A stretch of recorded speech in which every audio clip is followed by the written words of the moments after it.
En français, c'est le 27e cours de Shabbat, deuxième cours sur Bichoul. Attends, détail. Alors bonsoir à tout le monde. Qu'est-ce qu'il y a? Il n'y a que David pour l'instant? Shavua Tov. Alors on va continuer la Melacha de Bichoul. On a débuté il y a 2 semaines. On a eu un problème la semaine dernière. Maintenant on a presque quelque chose de nouveau. Alors quand on commence une Melacha, on dit qu'on est toujours, on va répéter brièvement la définition de la Melacha. Définition de Melechet Bichoul, c'est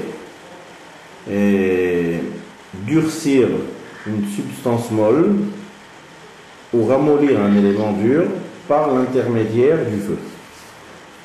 D'accord? Ça c'est en fait la Melacha Bichoul, c'est une Melacha assez essentielle dans Shabbat. Et on est très confronté à cette Melacha. Donc c'est une Melacha aussi qui met du temps, qui est assez complexe, qui a beaucoup de détails. Donc la première chose à commencer, c'est d'abord définir. D'accord? La source de la Melechet Bichoul, c'est au Mishkan, on faisait les couleurs. On prenait des graines, on mettait ça dans une marmite, sur le feu. Donc l'action de Bichoul, c'est prendre quelque chose qui est dans un certain état et de transformer cet état. Non. Dès qu'il y a une transformation de la chose par l'intermédiaire du feu. Donc au Mishkan, si je prends l'exemple précis du Mishkan, on prend une marmite avec de l'eau, avec des graines de couleur qui ont été bien pilées, on va dire, bien mis en poudre. Ensuite, on met ça dans de l'eau et après on prend cette marmite, on la met sur du feu. L'action que je prends la marmite et que je l'approche d'une source de chaleur et qu'après un certain temps X, il va y avoir une transformation, je vais obtenir un résultat qui est différent du moment où j'ai posé sur le feu. Ça, c'est l'action de Melechet Bichoul. Donc il y a plein de sortes différents d'états. On a vu, je crois, au début, quand on a expliqué, il y a plusieurs noms. En français, on dit en général cuire. La cuisson. Mais la cuisson, en fait, il y a plein de modes. Dans une crotte Shabbat, c'est peu importe le mode. Mais il y a des modes qui vont être totalement opposés. Comme par exemple, lorsque j'utilise, je veux enfourner du pain, la pâte c'est quelque chose de mou, en la mettant dans le four, je vais obtenir quelque chose de dur. Par contre, lorsque je prends une marmite avec de l'eau et que je mets quelque chose dedans qui a comme par exemple une pomme de terre qui est dure, avec le temps sur le feu, ça va devenir mou, je ramollis. D'accord? Et le fait de ramollir dans les 2 cas de figure, c'est ce qui va me permettre de pouvoir manger cette chose-là. D'accord? Il y a une transformation qui a été faite. Donc c'est durcir une substance molle ou ramollir un élément dur par l'intermédiaire du feu. D'accord? Et on a vu aussi plein d'autres exemples. Quelqu'un qui prend un métal et qui le fait fondre. Quelqu'un qui prend une bougie de cire et qui la fait fondre. Pareil, on obtient quelque chose. On avait un morceau de cire qui était dur, maintenant on obtient qui est complètement fondu. On a un métal et je le fais brûler jusqu'à ce qu'il devienne totalement rouge. C'est transformer un métal qui est tout à fait froid en une braise ardente, c'est un changement. Toutes les sortes de changements qui sont faits par l'intermédiaire du feu. Ça, c'est en très bref la définition de Melechet Bichoul. Maintenant, il faut commencer à détailler plus cette Melacha de Bichoul.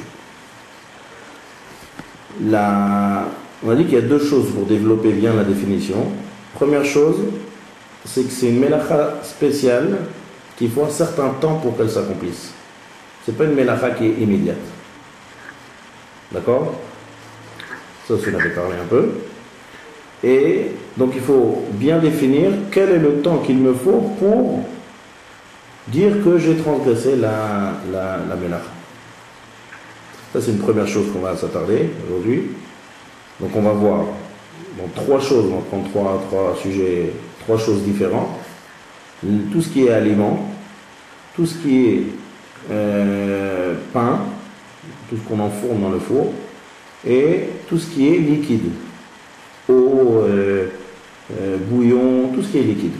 Dans ces trois choses-là, il va avoir, chacun va les définir, quel est le temps qu'il faut pour dire que j'ai transgressé la mélacha.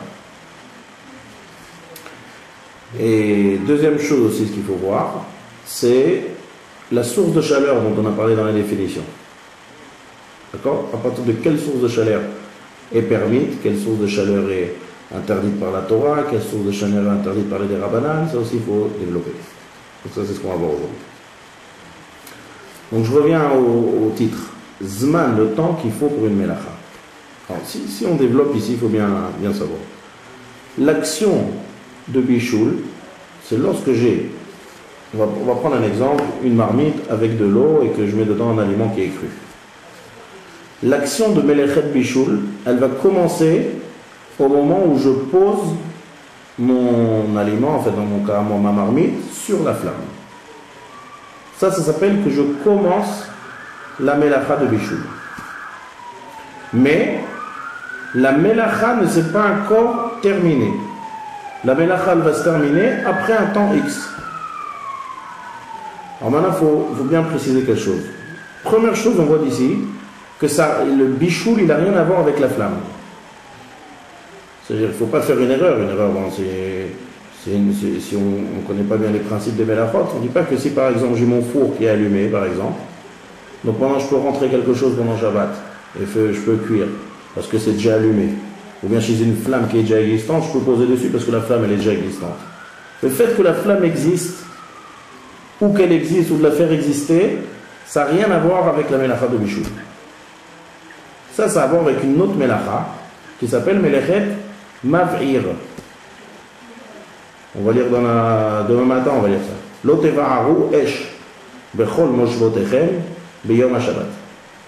On n'a pas le droit de faire consumer du feu le jour chez vous, le jour du Shabbat. Donc le fait de faire exister ce feu-là, c'est un autre acte, c'est une Melechet Mav'ir.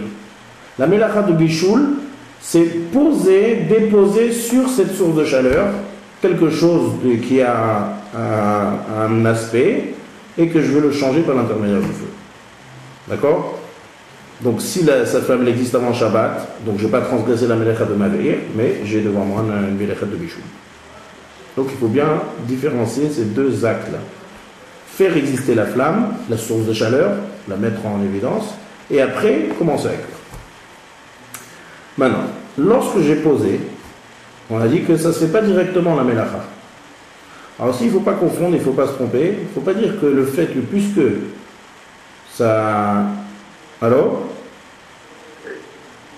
Je vois plus rien, là, l'écran il s'est... Ah, c'est bon. Le fait que ça va mettre du temps, on va dire que ça a un temps X pour que ça se cuisine, pour que ça se transforme. Alors on ne dit pas que maintenant le fait de poser, c'est je vais causer le bichoul. Et on sait très bien, dans les cours d'introduction, on a vu qu'il y a un principe qui s'appelle gramma, causer. La Torah interdit de faire qu'un acte direct. Faire un acte de gramma, l'exemple classique, c'est l'exemple des cruches. Je mets une cruche d'eau devant une flamme. La flamme, elle va arriver et elle va faire briser la cruche et après ça va s'éteindre. Ça s'appelle que j'ai causé.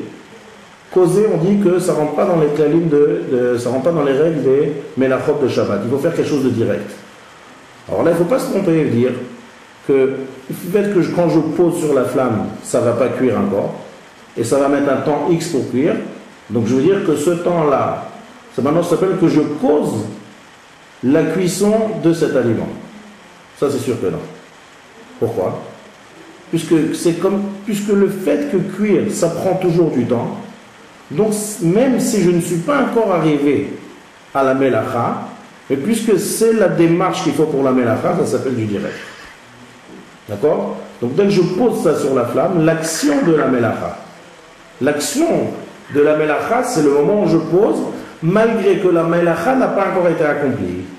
Et le fait que la Melacha n'a pas été accomplie directement, ça ne rend pas mon action indirecte, gramma.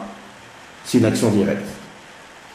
Ça veut dire, la Melacha, elle n'est pas directe, Mais l'action pour se rendre chayav, il va être considéré comme direct, puisque ça prend du temps.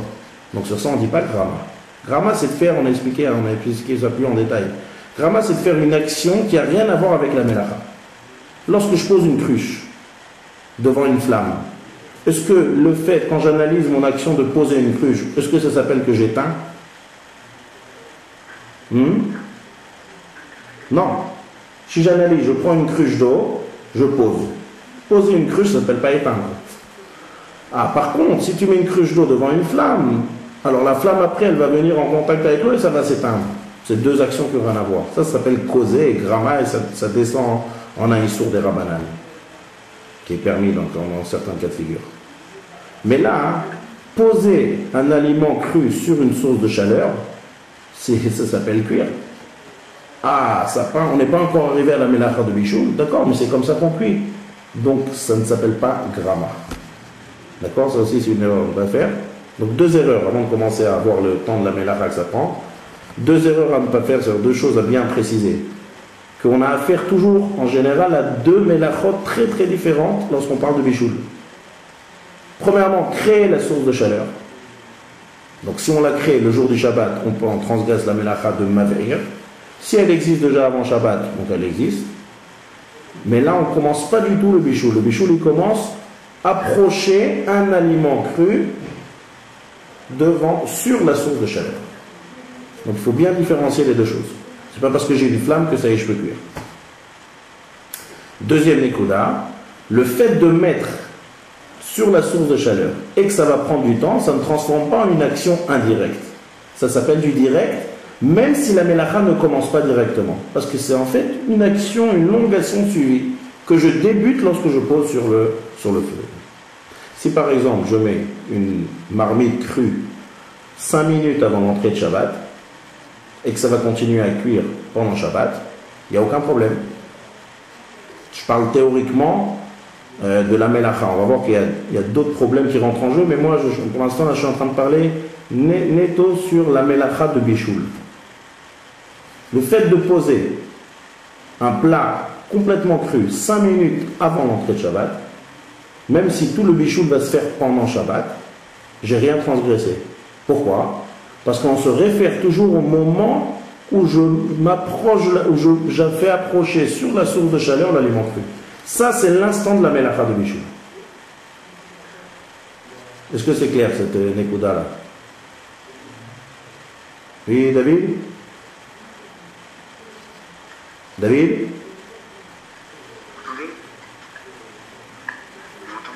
Vous m'entendez? Oui, moi je suis. C'est bon? Oui, c'est bon. Vous m'entendez, c'est bon? Oui, très bien. Ah, ok. Oui, c'est bon, j'ai bien compris.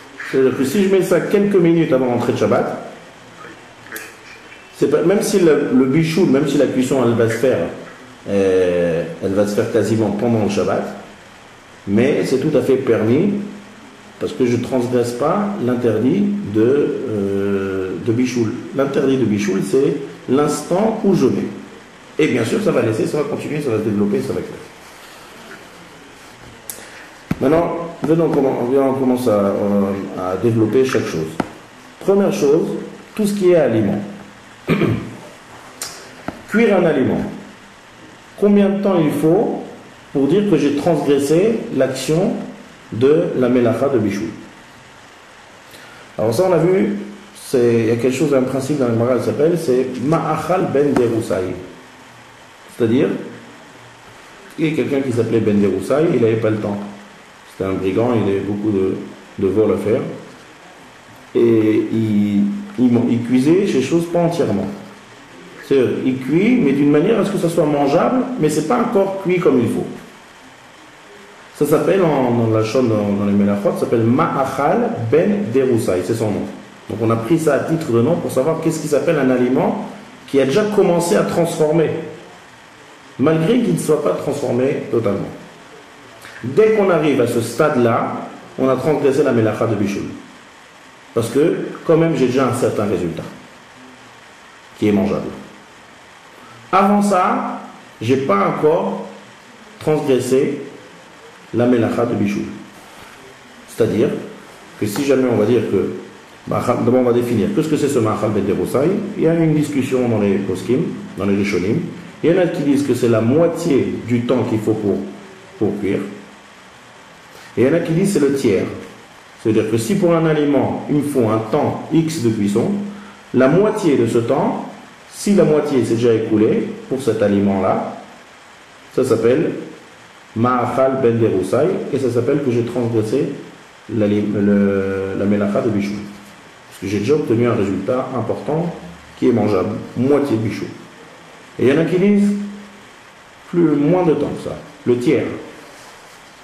Donc on a un grand cal, une grande règle qui nous dit que lorsqu'on a un safek, un doute dans quelque chose qui est de la Torah, alors on prend la vie le plus stricte. Safek de Oraïta, la Khumra, ça s'appelle en araméen. Donc on va prendre le tiers. Donc maintenant, la définition qu'on a, c'est que si je cuis un aliment, je pose un aliment, je reviens toujours à la définition de base, je pose un aliment qui est cru, et je le pose sur le feu, c'est écoulé un temps de la tiers de la cuisson qu'il faut pour cet aliment-là, j'ai transgressé la melacha de Bichoul. Si par exemple maintenant, avant le tiers, d'accord, on va dire, je suis au quart de la cuisson, et je retire maintenant mon plat. Alors si je retire mon plat, je n'ai pas transgressé la melacha de Bichoul.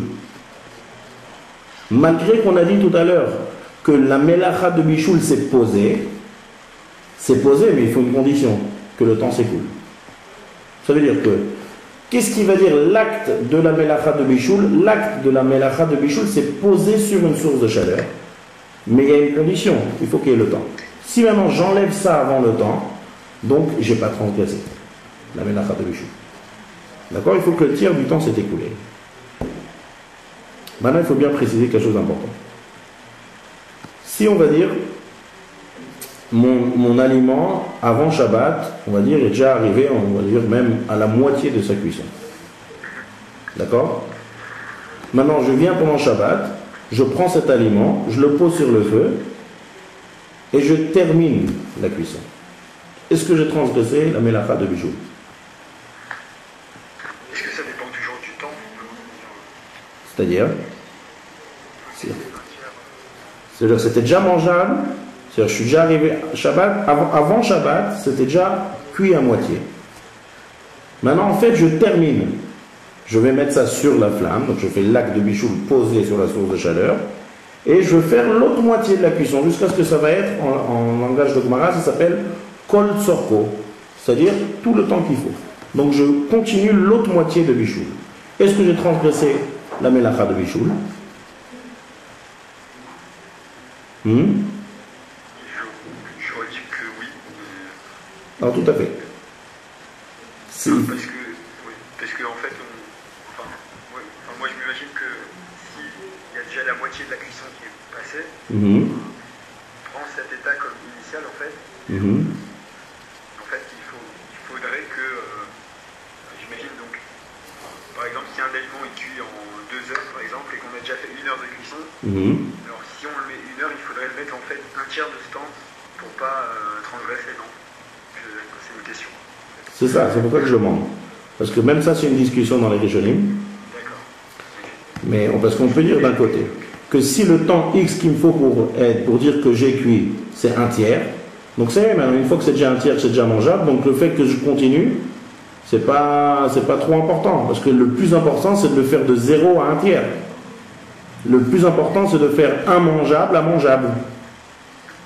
D'accord? Mais le fait que ça soit pas assez mangeable et que je continue jusqu'à ce que ça devienne bien mangeable, peut-être que c'est pas assez important pour dire que c'est le melacha de Bichoul. C'est là les deux côtés de la discussion.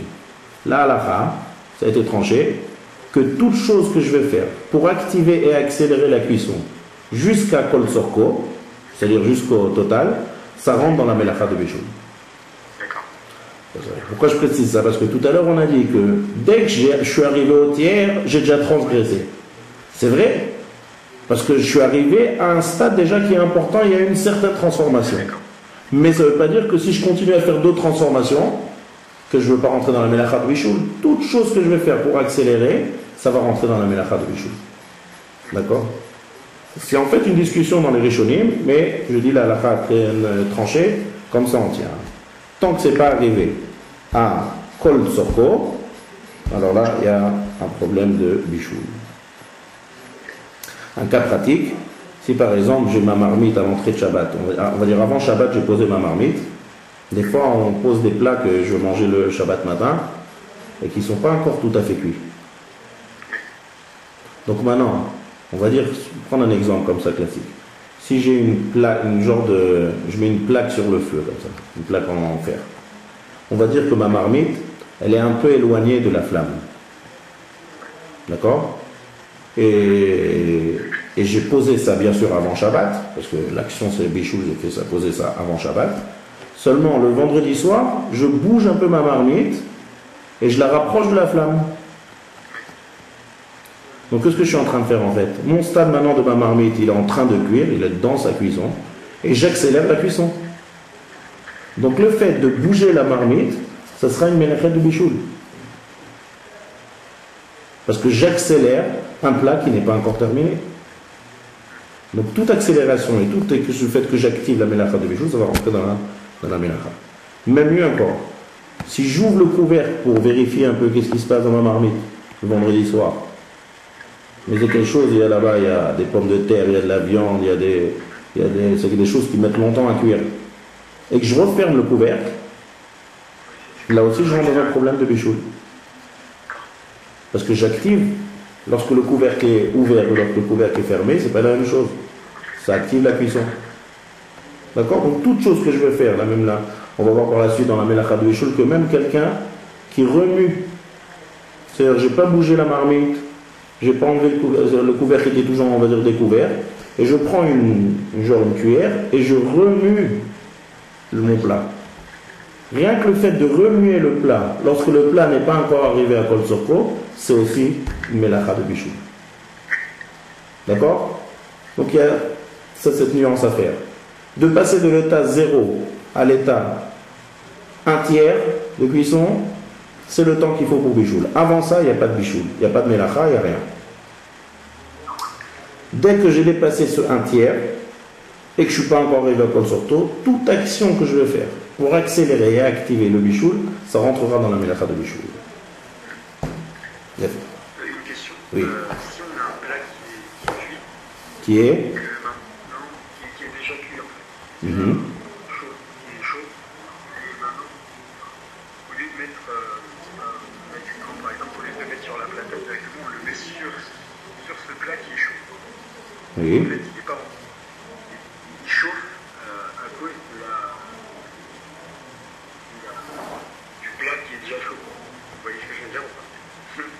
C'est-à-dire que ce que je suis en train de mettre maintenant, il est cru ou il est cuit? Alors, voilà, j'avais un plat sur ma plata, je l'ai enlevé, je le mets sur ma table, et je mets du pain à côté de cette marmite qui chauffe, pour que le pain chauffe, par exemple. Est-ce que c'est considéré comme qui chauffe ou bien Bonne question. de la chaleur du plat en fait? Bonne question. Maintenant, vous êtes en train de passer au stade qui est après le Kol Tzorko. On a parlé pour l'instant de cru à 1/3. Ensuite, on a parlé de 1/3 jusqu'à cuisson totale. Maintenant, vous rentrez dans le stade plus loin encore. C'est-à-dire, il y a déjà eu la cuisson totale et je veux juste le réchauffer. D'accord? Alors ça, on va y arriver doucement, ça va être la suite dans les cours. Est-ce qu'il y a un bichoul, est-ce que même après le stade de Kol Tzorko, c'est-à-dire cuisson totale, est-ce qu'il y a un mélacha de bichoul ou pas? Ça, on va y arriver par la suite. D'accord? C'est-à-dire la source de chaleur, je l'ai, je pose ça sur la plata. Seulement, j'ai pas d'aliment qui est cru, j'ai déjà fait le Kol Tzorko. D'accord? Mais d'un autre côté, j'ai une amélioration parce que quand même je chauffe. Voilà. Alors c'est ça qu'il faut, ça c'est traiter. On va rentrer dans le sujet, en fait, juste le titre, c'est Yesh Bichoul ou En Bichoul Achar Bichoul. Est-ce qu'on va dire qu'il y a un bichoul après un autre bichoul? D'accord? Donc ça, on va y arriver en temps voulu, déjà. On continue toujours dans la définition des ma'achalim. Si j'ai quelque chose de mangeable cru, Par exemple, je vais faire une compote de pommes. Donc j'ai des pommes crues qui sont mangeables. Est-ce que le fait de faire une compote, ça va être un interdit de bichoul? Il y a un changement d'état quand même, non? Voilà, la question c'est ça. D'un côté, il y a un changement d'état, mais d'un autre côté, c'est mangeable. C'est tout à fait mangeable, même une pomme crue. D'accord? Alors aussi, il faut préciser que sur ça aussi, il y a une mélacha de bichoul. Pourquoi? Parce que cuire quelque chose, quand on dit tout le mot bichoul, c'est cuire, c'est pas forcément cuire quelque chose de cru. Même si je cuis quelque chose qui est mangeable cru, d'accord? Mais c'est tout à fait l'habitude de le cuire, comme par exemple l'exemple que j'ai dit compote de pommes. Une pomme, il y a deux manières de les manger. Il y a ou les manger crues, ou les manger cuites. D'accord? On les mange comme ça, on les mange comme ça.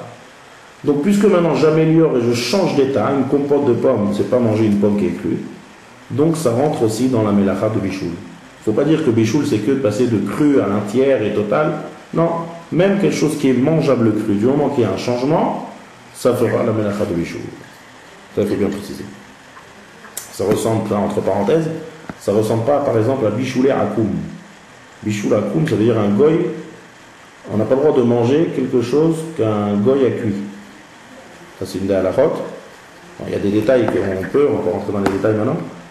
Mais dans bichoulé akoum, un goy qui est cuit, si la chose elle est mangeable avant qu'il le cuise, il n'y a pas d'interdit.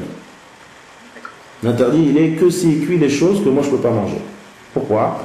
Parce que, quand même, il y a une différence quand même, il y a une petite nuance. Quelque chose de cru, le bichoul, il est plus important que de quelque chose qui n'est pas mangeable. Parce que là, compote de pommes, je suis en train de varier la manière de manger. Tandis que quelque chose qui est cru, c'est immangeable. Donc, Rachamim ont interdit que quelque chose que le goy m'a fait quelque chose d'important. Passer de cru à cuit. D'accord? Ça, c'est dans l'exérot de Chachamim qui s'appelle Bichoulé Akoum, la cuisson d'un goy, d'un non-juif. Mais dans Shabbat, on ne regarde pas ça. Dans Shabbat, on voit la mélacha, l'amélioration. Si maintenant, j'ai changé complètement d'aspect, j'ai ramolli, d'après encore une fois, je reviens à la définition du Rambam, ramollir quelque chose de dur, quelque chose qui se mange cru. La pomme, par exemple, elle est dure. Lorsque je fais une compote de pomme, j'ai entièrement ramolli la pomme, j'ai un nouvel aspect, un nouvel état. C'est une mélacha importante et c'est chachou. Par contre, si je cuis quelque chose que personne n'a l'habitude de cuire, on va prendre un exemple bizarre, quelqu'un va dire qu'il cuit une pastèque sur le feu. C'est bizarre. Eh ben, d'après la définition, elle va se ramollir la pastèque. Elle était à un certain état, et maintenant je l'ai ramollie et je l'ai mis sur le feu, et il y a eu un temps X qui s'est écoulé. Mais là, je n'ai pas transgressé la mélacha de bichoul. Comme ça le Rambam écrit de manière claire, parce que c'est... Et le Rambam il dit Mishim Vachel Davar She'en Tsarich Bichoul. Il n'a pas besoin de bichoul.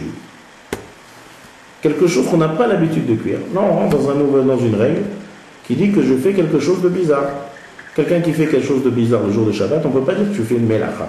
Une mélacha, c'est quelque chose qui est normal. On ne peut pas faire quelque chose d'anormal. Donc même s'il y a toutes les définitions qui étaient accomplies, puisque c'est anormal, on ne peut pas être chayav là-dessus. Ça sera par contre interdit par les chachamim. D'accord? Mais en tout cas, ce ne sera pas une mélacha. Par contre, quelque chose qui est mangeable cru, et de faire ça un autre aspect, cuit, compote de pommes, c'est pas quelque chose d'anormal. Malgré qu'il n'y a pas c'est pas comme transformer quelque chose de cru en cuit. Quand même, puisque c'est pas anormal, c'est tout à fait l'habitude, et il y a eu un vrai changement de dur à mou, ça rentre dans la mélacha de bichoul. D'accord? Maintenant, on continue, on passe à un nouveau mode maintenant. Lechem, le pain. Le pain en hébreu, ça s'appelle afia. Là, qu'est-ce que je fais? C'est l'inverse de ce qu'on vient de parler, ramollir quelque chose de dur. C'est je durcis quelque chose de mou. La pâte, c'est mou et je durcis. Donc, pareil, au moment où je rentre mon pain dans le four, c'est l'instant T, c'est approcher la chose de crue dans la source de chaleur. C'est-à-dire allumer mon four, ce sera melechet mav'ir. D'accord? Ensuite, mettre le pain dans le four, à ce moment précis, c'est le moment où commence la mélacha de bichoul. Mais il faut un tnaï. Quel tnaï il faut? Alors la Mishnah nous dit, il faut que ça commence à avoir une croûte. En hébreu, ça s'appelle Hachi Kremu Panea. Comme une genre de croûte, ça commence à être doré sur les côtés du pain. En fait, ça durcit. C'est en fait la règle qu'on vient de dire, que c'est durcir quelque chose de mou. Dès qu'il y a une croûte qui se forme, d'accord, sur les deux côtés du pain, c'est le moment, c'est comme en fait le tiers d'une cuisson dans un aliment. Quand la croûte elle se forme, c'est possible qu'à l'intérieur c'est pas encore tout à fait encore un bon pain qui est cuit normalement. Mais je suis déjà arrivé à un stade qui est déjà transformation de la pâte que j'ai fait rentrer dans le four. D'accord? Donc ça c'est le temps X qu'il faut dans la afia, dans le mode de afia. Il y a quelque chose d'intéressant. À l'époque de la Gemara, on collait le pain dans les fours d'avant d'époque, on collait le pain sur les parois. Maintenant, pour retirer le pain, il fallait prendre une genre de pelle comme ça. Maintenant, utiliser cette pelle le jour du Shabbat, c'est un interdit des Chachamim. Ça, on va dire des fois, c'est un interdit des Chachamim. Alors la Gemara, elle traite un sujet. Si par exemple, quelqu'un il a collé, comme ça, une pâte sur les parois du four, et ça n'a pas encore eu de croûte, est-ce qu'il a le droit de prendre cette pelle-là et d'enlever cette pâte-là du four? Si j'utilise la pelle, c'est un interdit des Chachamim. Mais si je laisse mon pain coller et que ça va devenir croûte, je veux transgresser l'interdit de Bichoul. Alors là, la Gemara nous dit, on a le droit de faire un interdit simple, calme, léger, pour ne pas arriver à un interdit qui est plus grave. Donc j'aurai le droit d'utiliser. Comme ça, la Gemara nous dit. Mais si jamais maintenant, il y a quelqu'un qui a posé sur le four, comme ça, le morceau de pâte, quelqu'un d'autre veut essayer de lui enlever pour pas que son ami transgresse l'interdit de Bichoul. Est-ce qu'il a le droit? Alors là, la Gemara a dit En omrim chate bijut sheizke chavercha. Moi, j'ai pas le droit de faire même un petit interdit pour que mon ami ne transgresse pas un grand interdit. Ouais. Ça, c'est entre parenthèses parce que c'est pas trop pratique maintenant, c'est four là avec. C'est juste pour le principe. Que pour la personne lui-même, puisque maintenant dans Bichoul ils font un temps X, alors là, tant qu'elle n'est pas encore arrivée dans ce temps, elle a le droit de faire un issour des rabanan kal pour ne pas arriver à issour amour. Mais moi, j'ai pas le droit de faire pour mon ami. Même un petit issour, même si l'autre va arriver à un issour qui est plus grave. Maintenant, techniquement, si quelqu'un est rentré dans le four, le fait d'enlever du four, il n'y a pas d'interdit. Donc j'aurais le droit même d'enlever, si quelqu'un par exemple a rentré un plat de poulet dans le four, et je vois qu'il a rentré, 5 minutes après, j'ai le droit d'ouvrir la porte du four et d'enlever ce qu'il a mis à l'intérieur. Parce que le fait d'enlever du marmite, c'est pas un interdit des Chachamim d'utiliser une pelle, on enlève tout simplement du four. Donc là, on ne rentre pas dans ce principe. Ça c'est entre parenthèses. Maintenant, on continue, on aborde un nouveau sujet. Toujours dans ce même cadre, de temps de Bichoul qu'il faut. Tout ce qui est liquide. Alors d'abord, il faut savoir quelque chose. On va prendre l'eau, on va prendre le liquide le plus simple, c'est de l'eau. Si je prends de l'eau, d'accord, je prends de l'eau, on va dire une marmite remplie d'eau, et je la pose sur le feu. D'accord? Et je vais attendre un certain temps jusqu'à ce que cette eau va bouillir. On va dire pour l'instant, théoriquement, bouillir à 100 degrés. Est-ce que j'ai transgressé un issour de Bichoul? Est-ce que je transgresse l'interdit de Bichoul? Ah oui, seulement il faut expliquer un petit peu pourquoi, parce que là c'est un peu différent. Parce qu'on a toujours dit dans la définition que c'est toujours ramollir quelque chose de dur ou durcir quelque chose de mou. Dans l'eau, c'est un peu compliqué à comprendre qu'est-ce qui se passe. Alors d'abord, il faut savoir que c'est une Mishnah Mefourachet, une Gemara claire, que quelqu'un qui fait bouillir de l'eau le jour du Shabbat, il transgresse l'interdit de Bichoul. D'accord? Alors, il faut expliquer. Et il faut qu'on est obligé d'expliquer comme ça, un peu les Mfarshim, ils expliquent, qu'une eau qui est bouillie et une eau qui n'a pas été bouillie, c'est très différent. Alors, la différence, on ne la voit pas à l'œil nu. C'est ça qui est intéressant ici dans les liquides. C'est pas comme si je prends quelque chose de cru et maintenant je vois quelque chose de cuit. Mais il y a une différence. D'abord, au point de vue physique et chimique, ceux qui se connaissent bien là-dedans, dans les particules d'eau qui ont été bouillies et l'eau qui n'a pas été bouillie, il y a une très grande différence. Mais, par exemple, le Ran, il dit qu'une eau qui est bouillie et qui a refroidi, le temps qu'il faut pour la rebouillir, il va être plus court. Il va être plus court que le temps qu'il faut pour une eau qui n'a pas été bouillie de la faire bouillir. Ça sera plus rapide. Pourquoi? Parce que l'aspect de l'eau a changé.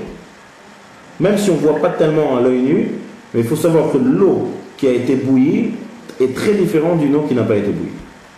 Donc il y a eu un changement.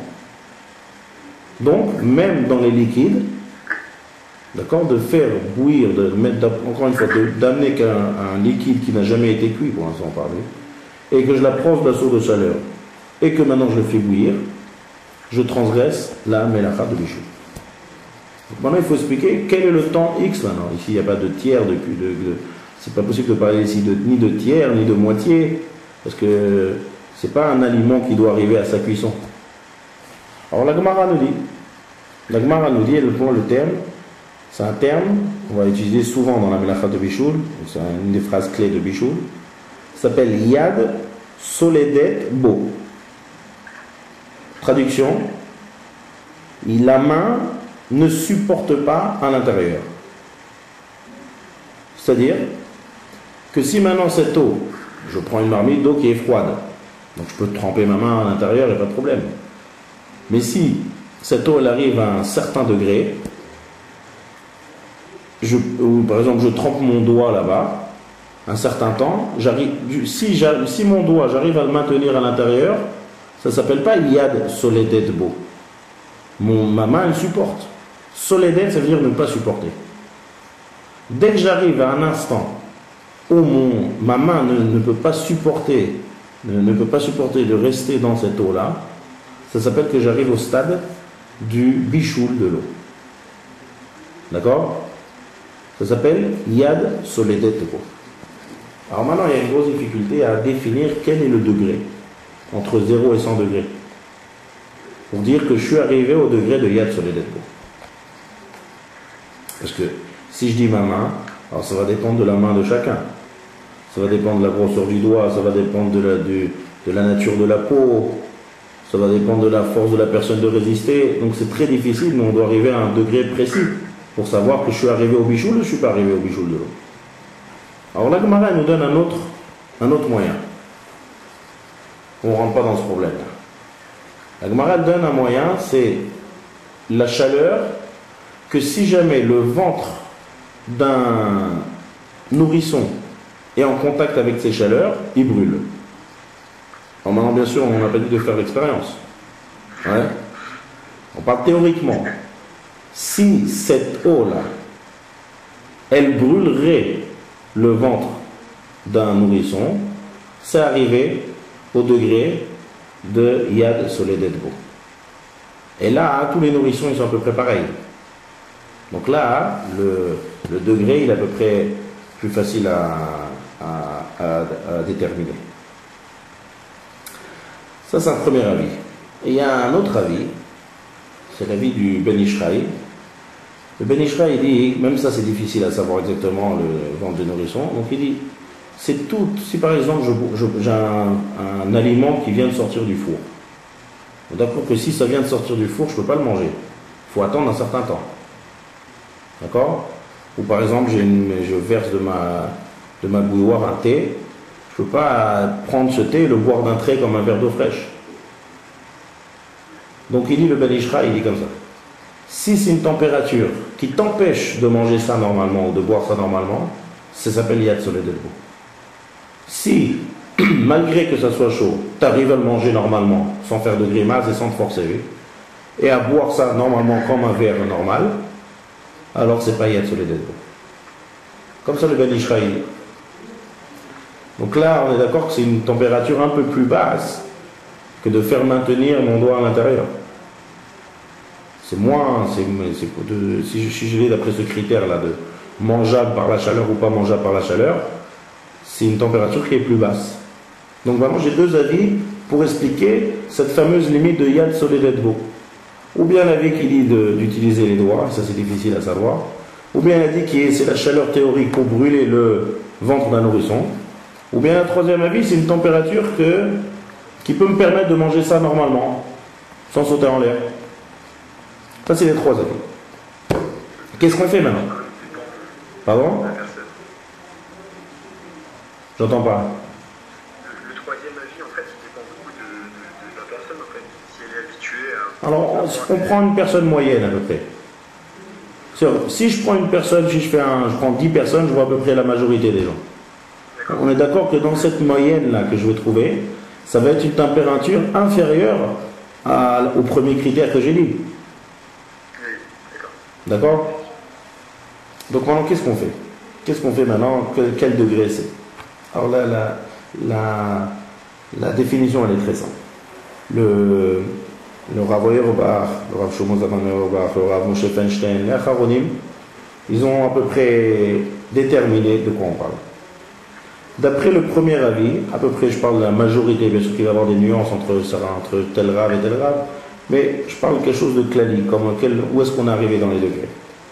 D'après le premier avis, c'est à peu près entre 60 et 65 degrés.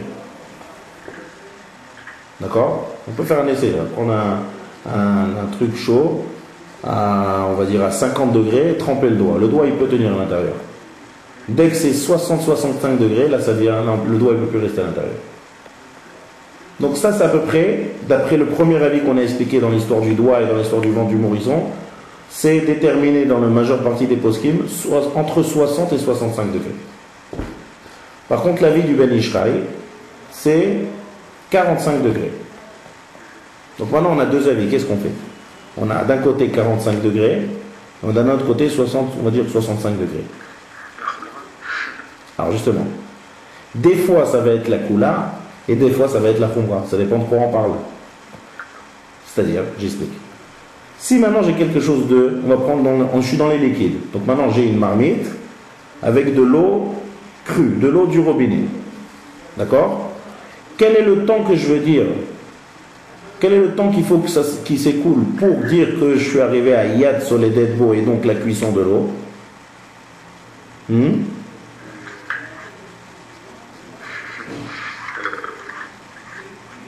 45 degrés ou 65 degrés? J'aurais dit 45. Très bien. Parce que j'ai un safek, encore une fois, on revient toujours à la fameuse règle. On a un doute ici, on ne sait pas c'est quoi le Yad Soledetbo de la Gemara. Donc on va prendre la température la plus basse. Parce que si Yad Soledetbo c'est 45 degrés, donc dès que j'arrive à 45 degrés, j'ai transgressé la Melacha de Bichoul. Si je suis à 30 degrés, la personne a donné cette limite. Donc 30 degrés, je n'ai pas encore transgressé Bichoul. 45 degrés, je crains cet avis et donc je dis que ça va être Bichoul. Par contre, si maintenant j'ai une marmite d'eau bouillante sur une flamme, donc elle est bien sur la flamme, elle est à 80 à 90 degrés. Si maintenant je retire et je veux me servir un verre de café, et maintenant je veux remettre cette bouilloire sur le feu, à partir de combien de température j'aurai le droit de la remettre sur le feu? Il ne faut pas que la température est trop baissée, quoi, en fait. Il ne faut pas qu'elle baisse de combien de degrés? De 45 degrés ou de 61 degrés? J'aurais dit 45 aussi, mais je crois que c'est bonne. Pourquoi? Vu que c'est déjà... Je reprends. Ma marmite, elle est sur le feu, elle fait, on va dire, 80 degrés. Je veux me faire un café, je l'enlève du feu. D'accord? Après, on va rentrer dans les détails, comment on peut remettre et comment on peut remettre. C'est-à-dire que je remets dans les manières qui sont permises. Donc je prends, je verse faire mon café, j'attends, on va dire, 2-3 minutes. D'accord? Alors, combien de temps j'aurai le droit d'attendre pour pouvoir le remettre? Parce que plus j'attends, plus la température, elle va descendre. Donc la question, elle est, jusqu'à où ça descend pour que j'ai le droit de le remettre? 65 degrés? Maintenant, c'était 80. Dès que j'ai sorti pour faire mon café, ça commence à descendre. 79, 78, 77. Jusqu'à où j'ai le droit de descendre? Pardon? 65. Très bien, 65. Parce que là, c'est l'inverse qui se passe ici. Si je descends en dessous de 65, d'après l'avis qui dit que Yad Soledetbo, c'est 65 degrés. Dès que je le remets sur le feu, ça va atteindre 65 degrés et j'aurai transgressé Bichoul. Donc ce cas-là, c'est l'inverse du cas qu'on a donné tout à l'heure, de mettre de l'eau du robinet sur une flamme, que là, ça sera 45 degrés. Donc j'ai deux extrêmes, ça dépend de quoi on parle. D'accord? Dans tous les cas de figure, je vais craindre l'autre avis. Donc si je suis de l'état froid, l'eau froide, et que je rapproche de la source de chaleur, 45 degrés, ça va être le Yad Soledetbo et le Bichoul. Mais si je suis à l'état inverse, de chaud, de bouillant, qui se refroidit les atléates, alors là, je veux craindre l'avis qui dit 65 degrés. Et dès que ça atteint 65 degrés, un temps que maintenant ça va descendre à 65 degrés, j'aurai le droit de le remettre sur le feu. D'accord? C'est clair? Il y a des questions là-dessus sur ce qu'on vient d'expliquer? Non, je n'ai pas de questions. C'est bon. Donc ça s'appelle Yad Soledetbo. Et en fait, c'est le temps X qu'il nous faut pour tous les liquides. Donc maintenant, on a fini le sujet là, du temps X qu'il faut, parce qu'on a dit Melechet Bichoul, c'est posé sur une source de chaleur, mais avec la condition qu'il y ait un temps X qui s'écoule. Dans les aliments qui sont crus, que je veux cuire, on a dit c'est le tiers de la cuisson. Et on a dit, attention aussi, que c'est pas seulement ça, c'est même entre le tiers et la cuisson totale, toute chose que je vais faire pour accélérer et activer, ça rentrera aussi dans la Melacha de Bichoul. Mais minimum, c'est le tiers. Ensuite, on a parlé de tout ce qui est afia, tous les enfournements, ouais, on peut ça en français. Donc là, ça sera le fait qu'il y ait une formation d'une croûte, Hachi, crémo, panea. Avant ce shlav, si on voit encore que c'est encore de la pâte molle, même si j'ai déjà 5, 10, un quart d'heure dans le four et que c'est encore de la pâte molle sans croûte, c'est pas encore arrivé à ce stade de cuisson. Et dans les liquides, c'est le principe qui s'appelle Yad Soledetbo.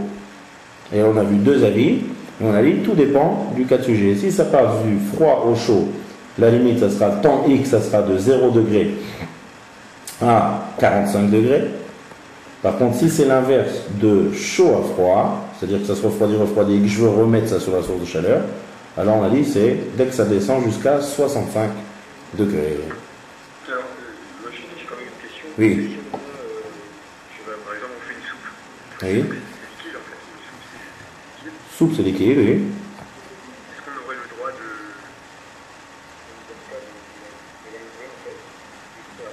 De la remettre sur la tablette,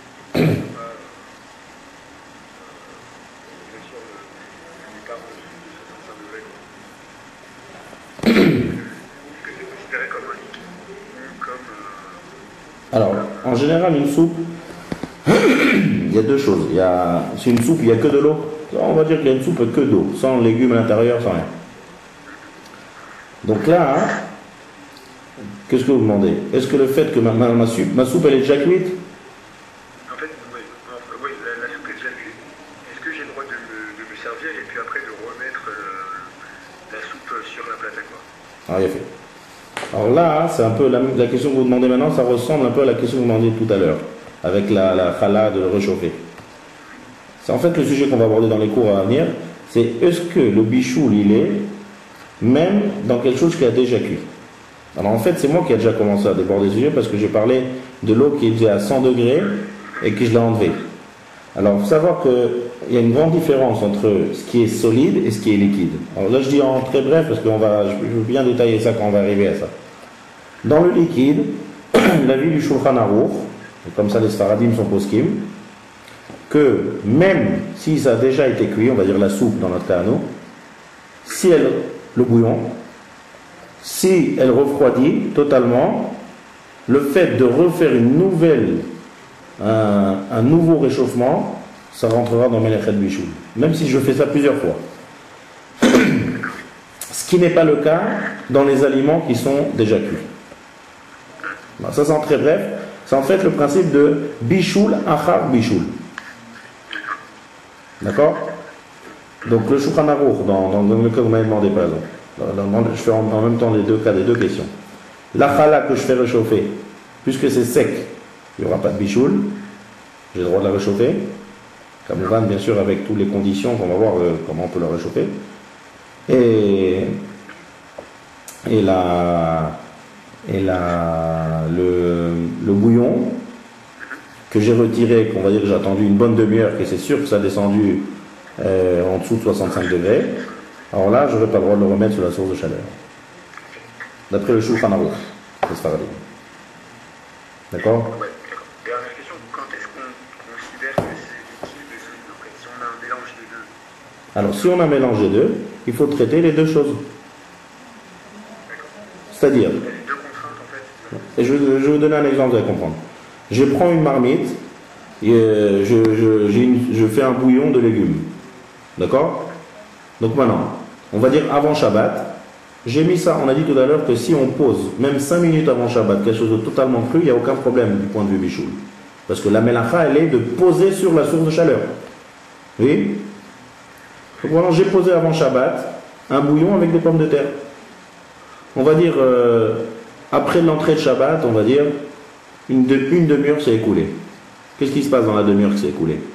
Mon bouillon, il est déjà arrivé à 45 degrés. Même plus que 65 degrés en une demi-heure. Mais la pomme de terre, elle n'est pas encore cuite. Donc maintenant, j'ai un cas de figure que le bouillon, si je retire tout de suite et que je remets, il n'y a pas de problème, parce qu'il est déjà bien au-dessus, il est déjà à 80-90 degrés au moins quand c'est sur la flamme. Donc par rapport au bouillon, j'aurai pas de problème, mais par rapport à la pomme de terre, qui n'est pas encore arrivée, comme on a expliqué tout à l'heure, à son kol sorko, à son bichoul total, le fait que je retire même une seconde et que je le remets, je transgresse le melacha de bichoul. Donc là, c'est un cas, c'est intéressant. On a les deux cas de figure que par rapport au bouillon, j'ai pas de problème, parce que le temps est arrivé, mais par rapport à la pomme de terre, le temps n'est pas encore arrivé.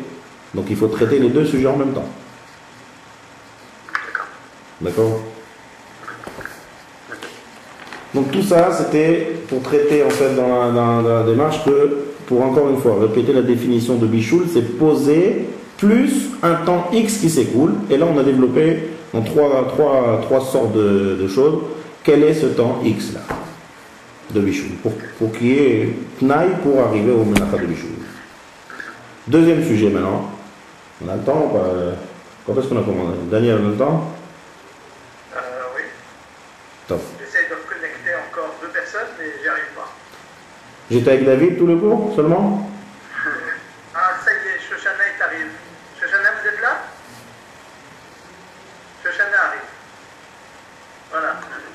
Il y a Daniel qui va arriver. Mais bon, on continue le cours parce que au moins on sera prêt pour la prochaine fois, pour au moins ces 4 personnes. D'accord. Maintenant, il y a une possibilité que moi je vois les personnes. Comment? Est-ce que moi je peux voir tous ceux qui sont dans le cours? Je sais pas, faut demander à... Moi, je demande à Gérard. Ok. Top. Deuxième sujet maintenant, c'est la source de chaleur. Pour transgresser la melacha de bichoul, quelle source de chaleur il me faut? Vous êtes là, Rose? Je n'entends pas. Rose, vous êtes là? Continue. On continue. La source de chaleur, alors on revient toujours au Mishkan. Mishkan, pour cuire la peinture, la fausse peinture, il y avait une flamme, du feu. D'accord? De la manière que l'oteva rouesh bechol mojvotechem, d'où on l'a appris. Parce qu'au Mishkan, on avait une flamme pour cuire cette peinture-là. Donc le cuire maintenant, ça va être la flamme. Maintenant, lorsque je suis en train de cuire, si je parle de source de chaleur, c'est pas seulement le feu qui agit ici. C'est aussi l'eau qui a été bouillie par le feu. Maintenant, lorsque j'ai d'accord, quand je mets mon aliment, lorsque je prends du poulet cru et que je le mets maintenant je fais un bouillon de poulet. Lorsque mon poulet il va cuire, c'est vrai que c'est par le feu à la base, mais c'est aussi par l'eau qui est bouillante, qui va agir directement sur le poulet et qui va le ramollir. Comme on a dit, ramollir un corps dur. Alors, en hébreu, ça s'appelle comme ça. Il y a Our en hébreu, c'est le feu. Comme Ur Kazim. Donc, Ur, c'est le feu. et toldot haour, c'est-à-dire dérivé du feu. Dérivé du feu. Donc si par exemple, j'ai une plaque chauffante, une plaque qui a été chauffée par le feu. Maintenant, je prends cette plaque qui est bouillante et je casse un œuf dessus, je fais une omelette. Donc maintenant, mon omelette ici, elle n'a pas été cuite par la flamme. Elle a été cuite par un dérivé de flamme. C'est ma plaque. Alors, pour la melacha de bichoul, il n'y a aucune différence entre la flamme et la dérivée de la flamme. Ou toldot haour, dans les deux cas de figure et ces deux sources de chaleur, ça sera un interdit de la Torah si jamais j'approche de cette source-là quelque chose de cru et j'ai attendu un temps X. D'accord? Tout ce qui est électrique, tout ce qui est plaque chauffante, tout ce qui est électrique, tous les appareils électriques aujourd'hui qui nous permettent de cuire, tous les fours, toutes les plaques chauffantes possibles et imaginables, tout ça, ça rentre dans le principe de toldot haour. C'est-à-dire qu'on ne dit pas qu'au Mishkan, il n'y avait pas d'électricité, donc l'électricité, c'est pas du feu. Tous les poskim, ils sont d'accord aujourd'hui que l'électricité d'aujourd'hui, c'est considéré comme du feu. Donc, pour la melacha de bichoul, dès que j'utilise de l'électricité, et cette électricité, elle va créer une source de chaleur, cette source de chaleur, ça peut s'appeler, on ne voit pas de flamme ou quelque chose, mais ça s'appelle dérivé du feu. Et donc, approcher de cette source-là quelque chose qui va être quelque chose qui va cuire sur cette source de chaleur, ce sera la melacha de bichoul. Maintenant, il y a autre chose qui va être totalement permis, même si tous les critères s'accomplissent. C'est quoi? C'est le soleil. Si je prends une bouteille d'eau, d'accord? On va dire que il fait une belle chaleur, une bonne température dehors, et que je laisse cette bouteille, d'accord? Il fait 45 degrés à la météo ce jour-là, et donc je laisse cette bouteille, et cette bouteille va arriver au soleil à 45 degrés. Donc, d'après les critères qu'on a vus tout à l'heure, arriver de 0 à 45 degrés, ça s'appelle Yad Soleil d'Edbo. Donc, apparemment, ça s'appelle Bichoul. Alors là, il faut savoir que c'est totalement permis. Pourquoi? Parce que ça n'a rien à voir avec la melacha du Mishkan. Au Mishkan, on utilisait le feu, ou le dérivé du feu, on n'utilisait pas le soleil. Donc, le fait d'utiliser le soleil, ça n'a rien à voir avec la melacha de Bichoul. Et donc, c'est permis. Donc, un exemple technique, comme on dit, la bouteille d'eau au soleil. Ou bien si, par exemple, aussi, je prends une loupe, et je prends avec la loupe, tous les rayons de soleil se concentrent sur un aliment cru. D'accord? Donc, comment mon aliment cru, il va être directement mis au rayon du soleil qui va être concentré par ma loupe, et j'obtiens un aliment qui cuit, on a le droit de faire cette action pendant Shabbat. Malgré que mon aliment il est cru, et je passe de cru à cuit, et que je ramollis, avec tout le temps qu'on a parlé, le tiers de la cuisson, tout est là. Seulement ce qui manque, c'est la source de chaleur ici qui manque. Donc ce point-là, il est important. Ça, il faut se référer au Mishkan, il faut que ça soit du feu, ou bien quelque chose qui s'appelle dérivé du feu, comme on a dit, électricité, plaque chauffante, tout ce qui est dérivé du feu. Mais soleil, ça ne rentre pas du tout dans la melacha de bichoul. Alors maintenant, il ne faut pas confondre que si maintenant je prends une loupe et que je suis resté, on va dire, je suis resté longtemps sur le soleil et qu'il y a une flamme qui s'est faite, alors je n'aurai pas le droit de cuire avec cette flamme. On est d'accord? Parce que là, j'ai créé du feu, là. D'accord? Là, c'est du vrai feu. Mais quelque chose qui a été fait par les rayons du soleil, le rayon du soleil, c'est pas une flamme. Le rayon du soleil, il n'y a aucun problème de cuire pendant Shabbat avec ça. Bonsoir Shoshana, vous nous avez rejoint. Merci, c'était un peu long, mais pour la prochaine fois, ce sera plus simple. Bonsoir.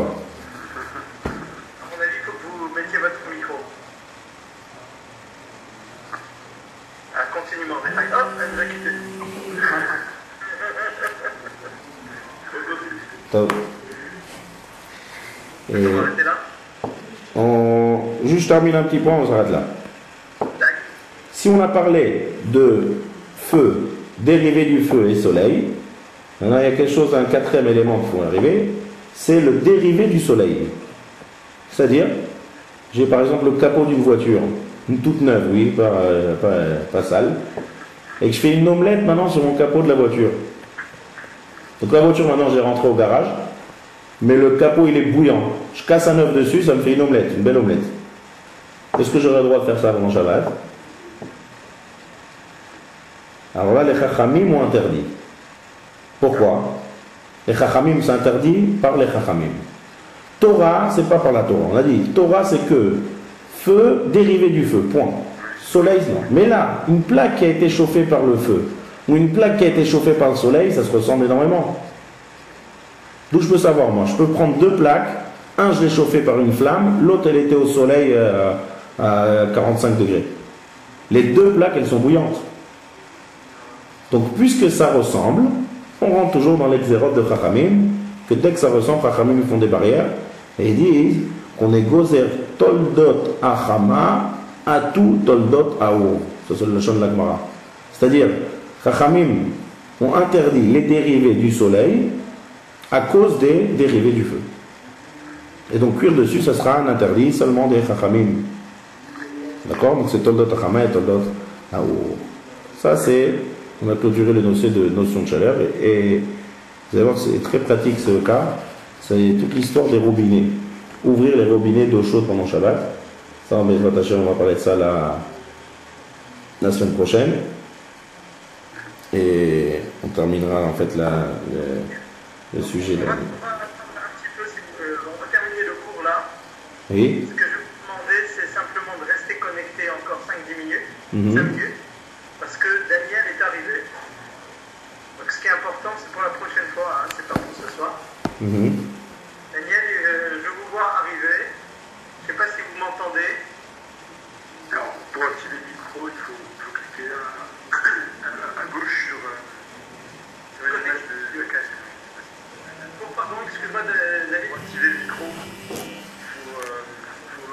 cliquer sur le code. Connecté à l'audio, c'est ça? Gérard, t'es là? Cliquez sur connecter à l'audio. Non, on a fini le cours, mais il n'y a pas eu beaucoup de nombre. Il n'y a qu'une seule personne pendant le cours. Qu'une seule personne, tu vois. Maintenant, regarde, il essaye de contacter d'autres personnes. Comment je vois, moi, les gens? C'est eux qui doivent mettre. Ils doivent cliquer sur la caméra à chaque fois. Pour éteindre la caméra, ou mettre la caméra. C'est pas toi qui décide. Daniel est parti. C'est bête. Ah, c'est eux qui doivent cliquer sur la caméra? Voilà. Bon, David, T'as pas envie qu'on te voit parce que t'es en pyjama. Alors tu enlèves la caméra. Ok, ça marche. Merci beaucoup. Enregistré. Top. David, Shavuotov. Shavuotov. Donc, essayez de connecter tous les gens dans la semaine, les uns derrière les autres, en one-to-one. Ouais, fine. Voilà.